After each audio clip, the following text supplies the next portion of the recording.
শোনো, চান্সটা যখন হবে না, এখানে আবার একটু কিছু জ্ঞান বাড়া দরকার।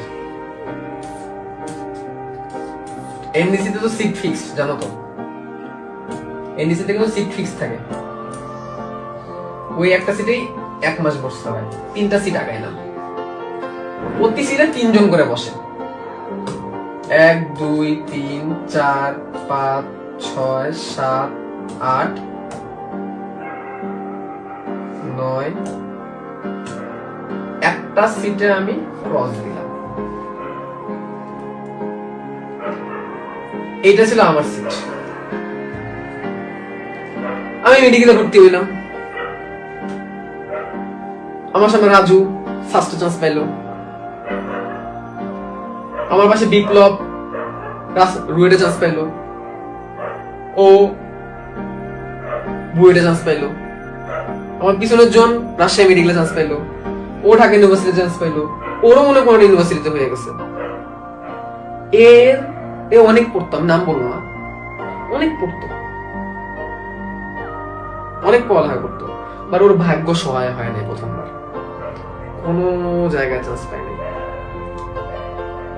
খুব ক্লোজ ফ্রেন্ড ছিলাম আমরা, এখন ব্রেঞ্চ মেট, কারণ ব্রেঞ্চ ফিক্স। নরডেম কলেজে ব্রেঞ্চ ফিক্স থাকে, তোমরা জানো।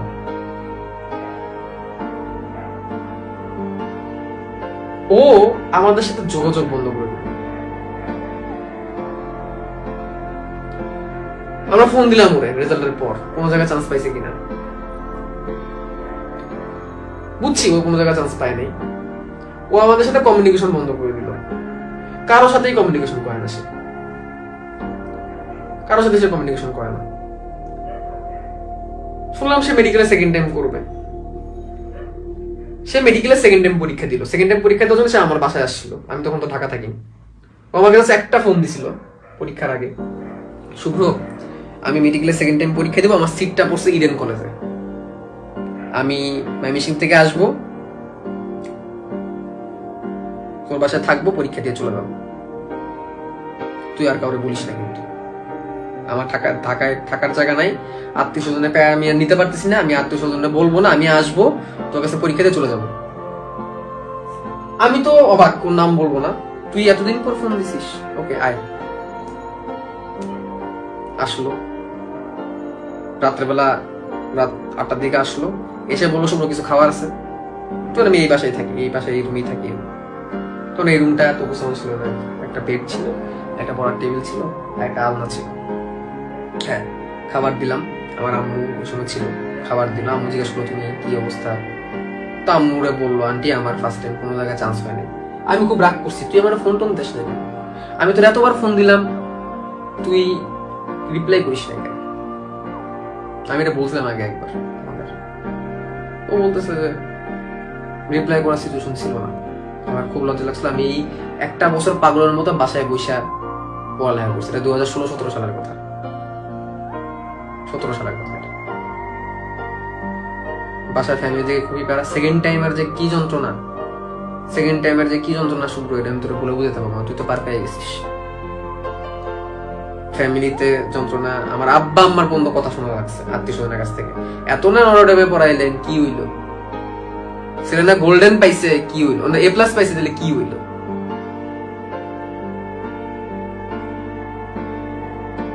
খুব কষ্ট পাইছে। খাইলাম, ও ভাতটা খাইয়া ঘুম দিল। পড়ে নাই, বুঝে আজকের পড়বো, অনেক পড়ছি, 1 বছর পাগলের মতো পড়ছি, কুত্তার মতো পড়ছি, আর পড়তে পারবো না, ঘুম দিই ভাই। আমি বললাম হ্যাঁ তুই ঘুমাই যা। ঘুমের ওষুধ খাই। আমি লাস্ট কয়েক মাস ধরে ঘুমের ওষুধ খাই, ঘুমাইতে পারি না, খালি পড়তে ইচ্ছা করে আমার। একটা ঘুমের ওষুধ খাই, ও বললো ঘুমের ওষুধ খাই, নাহলে আমি ঘুমাইতে পারবো না। আমি উঠে দেখবি যে আমি রাত 3টার সময় আবার পড়তে বসে গেছি। ও আমার যেটা বললো, লাস্ট নাকি 2 মাস ধরে ঘুমের ওষুধ খাই ঘুমায়। ওর কখন দিন হয় কখন রাত হয়েছে জানা না, ঘুমের ওষুধ খেতে আর ঘুমাইতে হয়, তাহলে ওর ঘুম আসে না। আমি বললো খা, সমস্যা নেই, আমি ডেকে দিব। আমি তো রাতে ঘুমাই না, আমি তো আগে থেকে নাইট আউট। তোমরা কিন্তু ঘুমাবো রাতে, আলদি ঘুমানো উচিত। এই জন্য আমার অনেক ক্ষতি হয়েছে শরীর স্বাস্থ্যের এই অবস্থা, রাতে ঘুমের কারণে। তো আমি ওইরকম ঘুমাই নেই, 3টা বন্ধু জেগেছিলাম, অ্যালার্ম দিয়ে রাখলাম। আমার আম্মু সকালবেলা উঠে, ও আবার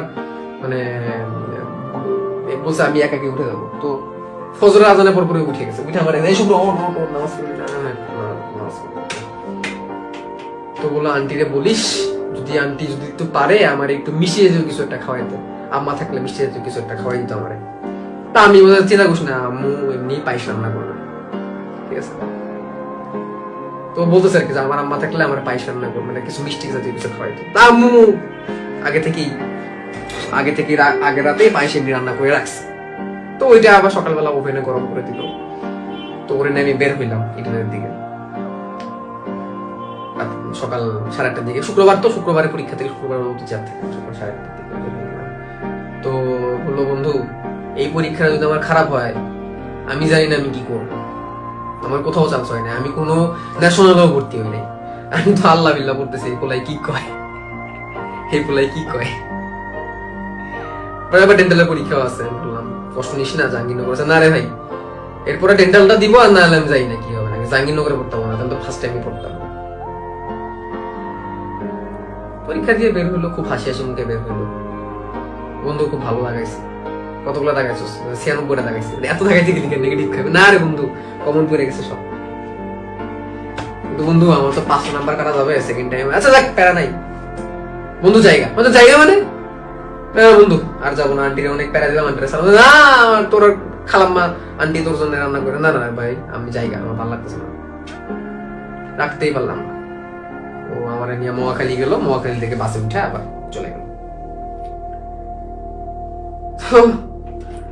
রোল নাম্বারটা নিয়ে রাখছিলাম জোর করে, ও আমার আইডি কার্ডও দেখাবে না, রোল রাত্রেবেলা ছবি তুলে রাখছিলাম রোল নাম্বারটা। রেজাল্টের দিন আমার হাত পা কাঁপতেছে, পোলাটা আর কি হয়,